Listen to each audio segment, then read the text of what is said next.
Okay, so let's look at this question 5. We're still working on Pumalanga past papers. So on this question 5, I'm going to move very fast on this one because I went through the questions first before the lesson. I think it's very easy.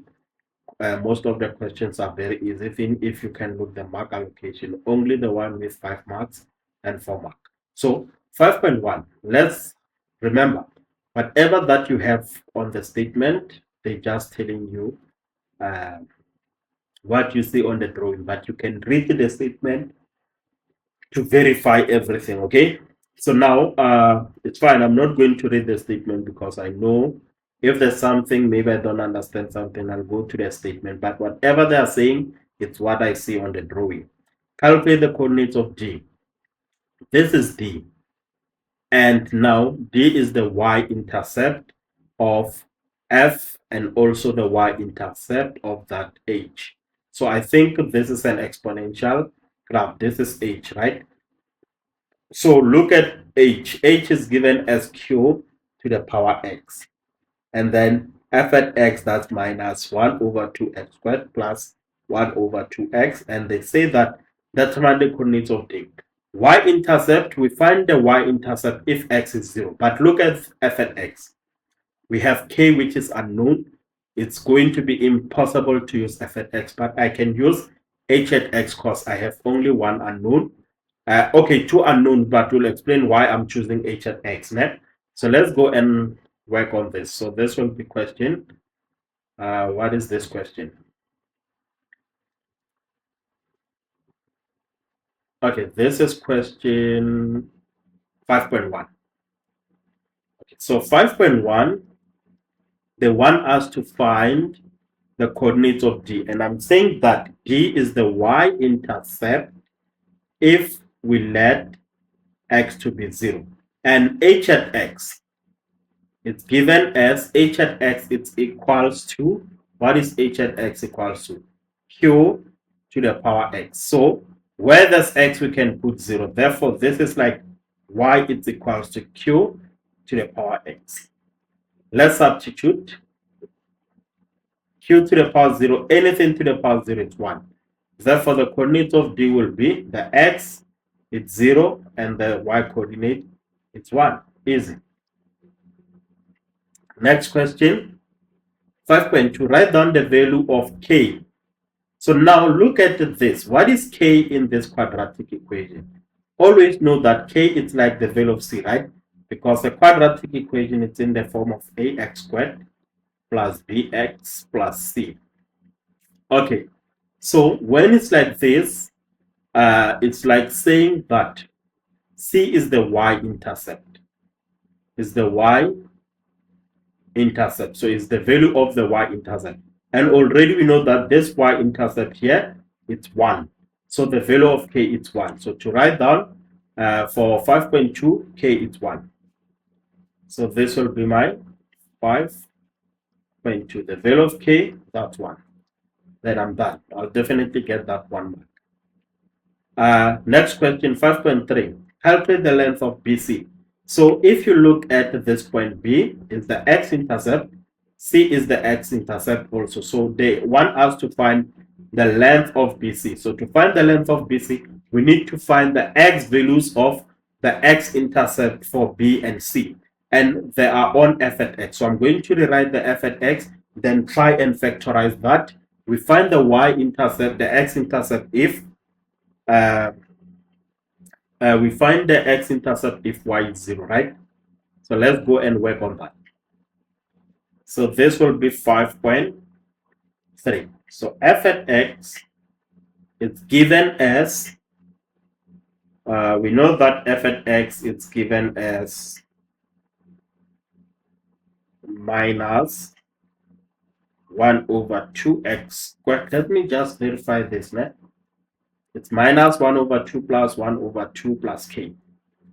Okay, plus 1 over 2 x plus k.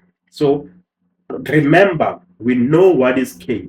So the value of k is just what? The value of k, we know that the value of k, k is equals to 1. I can just sub in this and say this will be y is equal to minus 1 over 2 x squared plus 1 over 2x plus that k. So we are looking for the x-intercept if y is 0. So meaning that where there's y, I can substitute 0 and write this as minus 1 over 2x squared plus 1 over 2x plus 1. It's equal to 0. K is 1. Okay, so now I can work with fractions. I don't like to work with fractions. So I'm going to multiply every term by 2, which is, I need to get rid of that fraction. So I'm going to take 2, multiply that 1 over 2 x squared. Then I'm going to take 2, multiply the 1 over 2x. Then I'm going to take 2, multiply that 1. Going to take 2, multiply 0. Because when I have this equation as a fraction, it won't be easy for me to factorize that. So I just have to find a way to put it in the form that I am used to. You understand? I hope you guys understand why I'm doing this, okay? Okay, so now I'm going to say, I know that the 2 will cancel. This leaves me with minus x squared plus x and then plus 2. It's equal to 0. So now another issue is x squared. I don't want x squared being negative. I want it as positive. So I'm going to change the sign of every term there. It's like dividing everything by negative. Left hand side and right hand side, of course. Now it's easy for me to factorize this. X, the factors of 2 is just 2 and 1. Since 2 is negative, one bracket should be positive, the other one should be negative. So I'm going to take the negative, you give it the bigger number, which is 2, then this one should be positive. Therefore, x will be 2, or the value of x will be minus 1. So now we need to understand they are looking for BC net. So if this is minus 1, so this tells you that the coordinates here is minus 1 and the c there, that will be 2. So it's 1 unit from this point to that point, and then it's 2 units from that point. So this tells you that the distance is 3 units. But you can also indicate to the marker and say, therefore BC it's equals to 1 plus 2. Don't include the, don't say minus 1, because we are talking about the distance. So this will be 3 units. Do not say minus 1, right? We are talking about the distance. Next question. Calculate the length of OR if OP is 2 units. So when I look at this, they want us to find OR. Wow, is this even possible? Look at R. And then they said OR. OR if P is what? If OP, the length from O to P is 2 units. If this length here, let me indicate that with a different marker. But I don't understand the question. I think there's an error on this question. How can we, they say this is 2 units. Okay, but how can we find this length? How can we find this length? Yes, we can use theorem of Pythagoras, but we don't have that, and we don't have the coordinates of R. You see, if we have the coordinates of R. So I'm not sure if I should leave the question or what, but this does not make sense. Please trust me, there's an error here. So if this was my question paper, instead of saying OR, I was gonna say find the length of PR. You understand? If OP is 2 units, and it will be easy for us to find the length of PR. You know what you need to do? If P is 2 units, let me change this question. Okay, let me just trust myself when I say there's an error. So believe me when I say there's an error. Calculate the length of PR if OP is 2 units. So now this tells us that if this is 2 units, the coordinates of the x value of P is negative 2 there, which will be the same as R, because this line is parallel to the y-axis. So the R will also have negative 2. So in order for us to find the length, we need to work with what? With the y coordinates. We need to subtract the y coordinates. Remember, the coordinates of b will be minus 2 and 0. And then we need to find the y coordinates of r. And look at r. It's on the equation of f at x. So r is on the equation of f at x. It's equal to minus 1 over 2 x squared plus 1 over 2x plus 1. So we can find f at minus 2 to find the coordinates of r, the y coordinates of r. So this will be minus 1 over 2 into negative 2 squared plus 1 over 2 into 2, okay, into minus 2 plus 1. So this 2, that's 4. 4 divided by 2. So this will give us minus 2. Okay, and then the 2 cancel. This is minus 1. Then plus 2. Huh? Oh, minus 1 plus 1. Oh, yes, minus 1 plus 1. And then this is just negative 2. So the y coordinate of r is negative 2. But guys, when you get here, you can just punch your calculator, right? So this will be negative 2. So this tells you that the distance from P to that R is 2 units. So I'm going to say the answer for this will be 2 units. I hope you guys understand that. So trust me when I say there's an error on this question paper. They can't say OR. How do we supposed to do that if we have 2 missing sides? Now that this is a right angle triangle, we can do the construction and use the theorem of Pythagoras to find OR. Yes, that one will work now. Okay. 5.5. Consider h at x is equal to q to the power x, and then calculate the value of q. To calculate the value of q, we need 1 point on the graph of h at x. So let me quickly write down the h at x here. Okay. So for this 5.5.1, was that 5.5? Okay, 5.5.1. You know what I'm going to do? Remember, we are saying that h at x it's equals to q to the power x, and they want you to find q. You need to find any point on that f at x, on that h at x.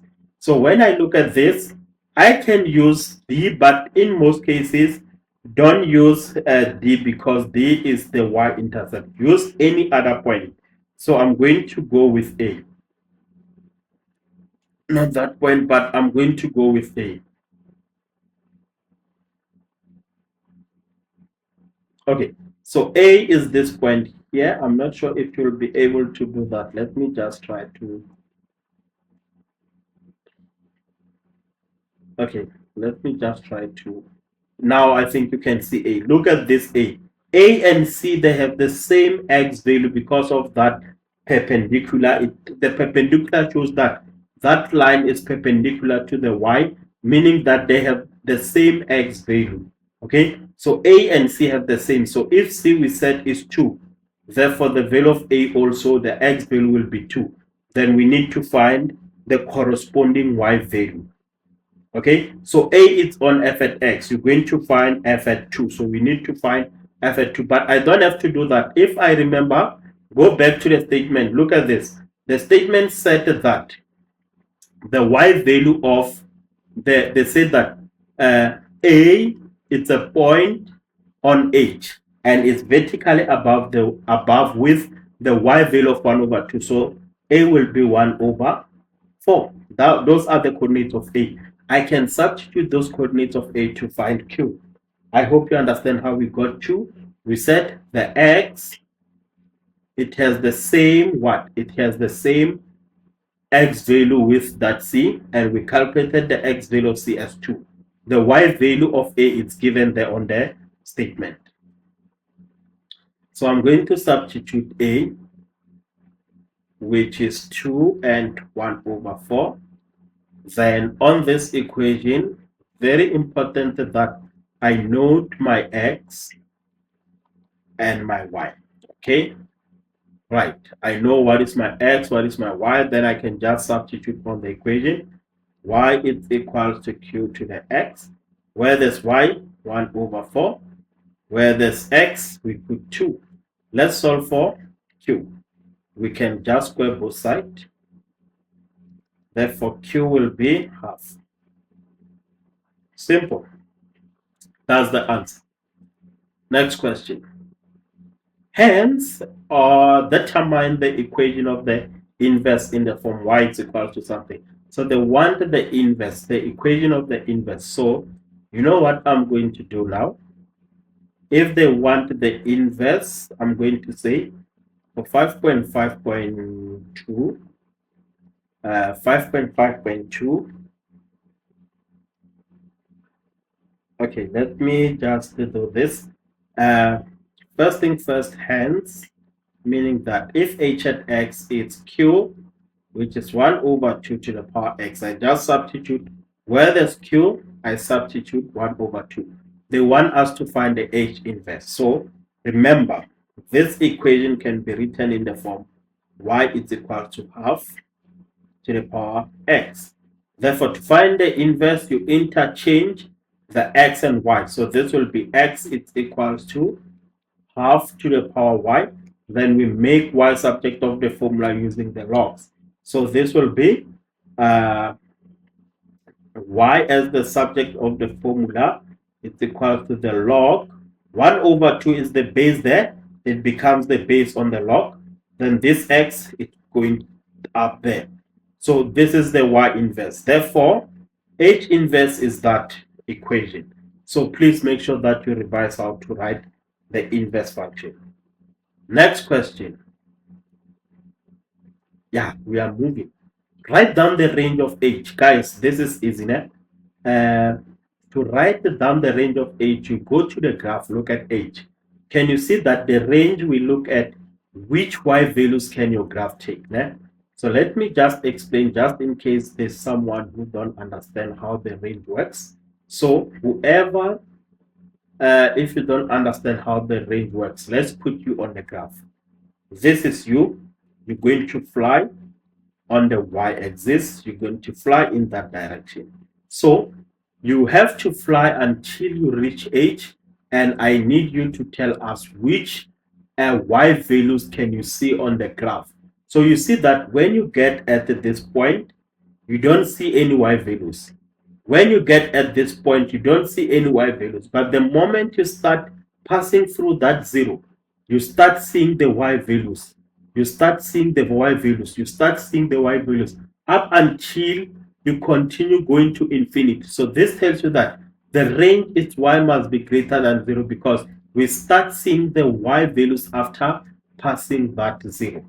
So y must be greater than 0. Next question. Determine the equation of G, the tangent of F at B.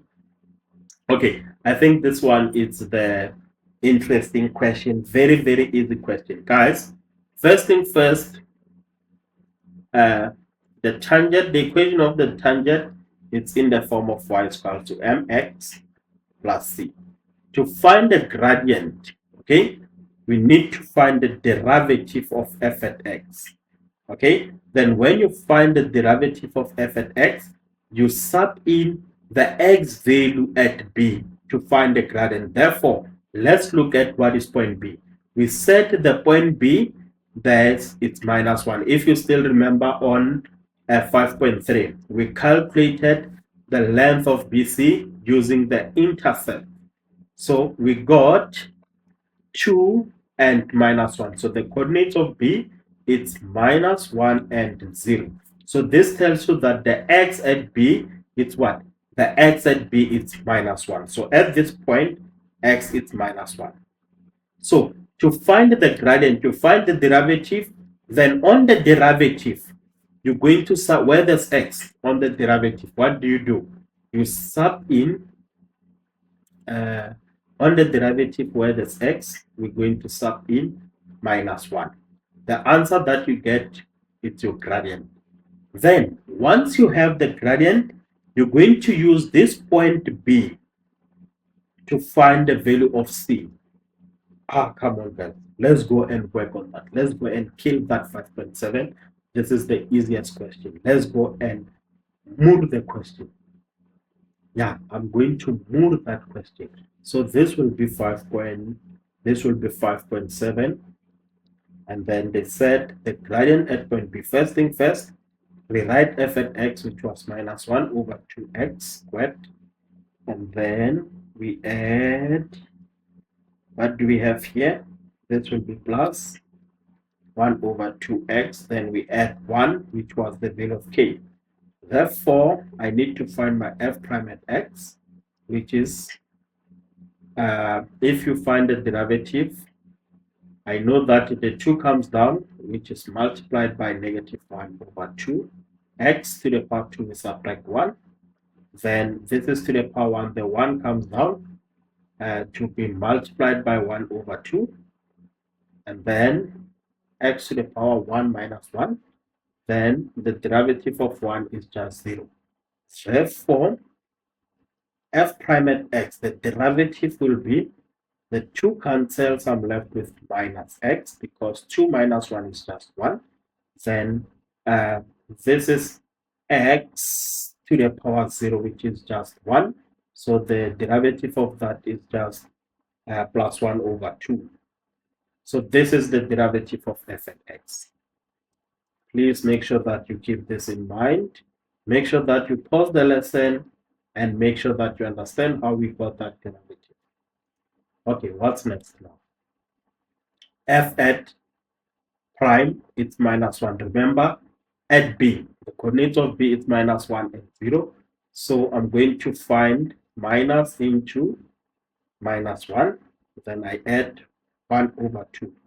Then punch that on the calculator. It's like saying I have 1 plus 1 over 2, which is 2 over 2. And then the top part gives us 3 over 2. So this is just 3 over 2. F prime at minus 1 is 3 over 2. Therefore, that is my gradient. Therefore, the gradient is equal to 3 over 2. I hope you are happy with how we got that gradient. So, there are two ways that we can find the equation. We can use the formula y minus y1. It's equal to m into x minus x1. Or you can use the equation y is equals to mx plus c. So the first equation, remember, we are substituting b, which is my, the coordinate is minus 1 and 0. So this is my x1, y1. So this will be y minus y1, which is 0.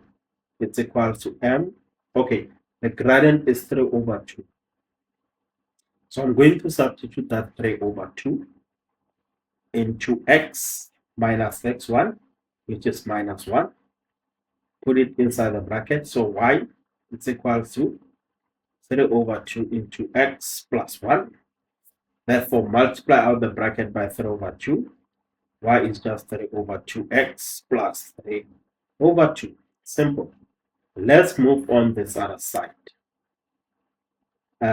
Y is equal to the gradient is 3 over 2 plus c. Then we substitute b, which is minus 1 and 0. This is my x, this is my y. Where that's why I put 0. Remember, this is x. 3 over 2 into where there's x, we put minus 1 plus c.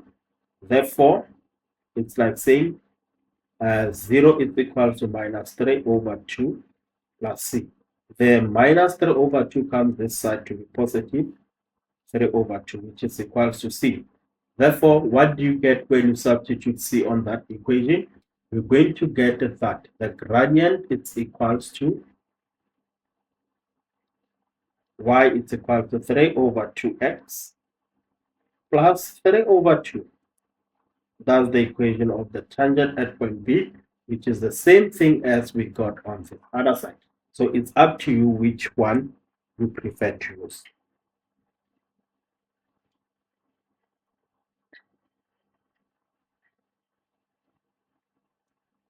Okay, I want to work on the next question. So the next question, this is the last question, guys. So I'm going to answer this question the way I understand this. Guys, They say x times f prime at x. So I'm just going to take x, multiply that by f prime at x, and solve for 0 and solve for x. So then the answer that I get is the answer that I'll give them. Right. I also need you to go and research this question before you go into an exam. Okay. Okay. So now on the last question, this is 5.8. They say x times f prime at x is less than 0. So this will be x times f prime was, what was f prime? What was the derivative? We got the derivative here, which is minus x plus 1 over 2. So the derivative is minus x plus 1 over 2 less than 0. Multiplying out the bracket by x, this gives us x, negative x squared plus 1 over 2x less than 0. Then I don't like working with fractions. I can multiply every term by 2, and this will give me negative 2x squared plus x less than 0. Let's make this to be positive.